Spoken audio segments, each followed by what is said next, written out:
ولا تحسبن الله غافلا عما يعمل الظالمون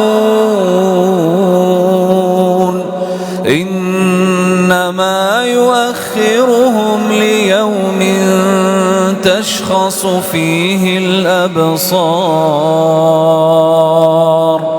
مهطعين مقنعي رؤوسهم لا يرتد إليهم طرفهم وأفئدتهم هواء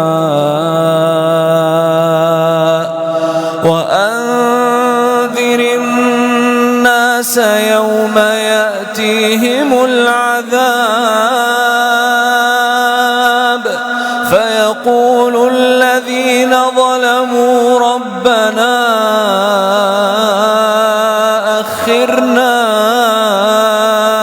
إلى أجل قريب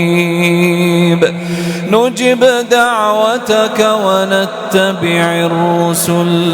أولم تكونوا أقسمتم من قبل ما لكم من زوال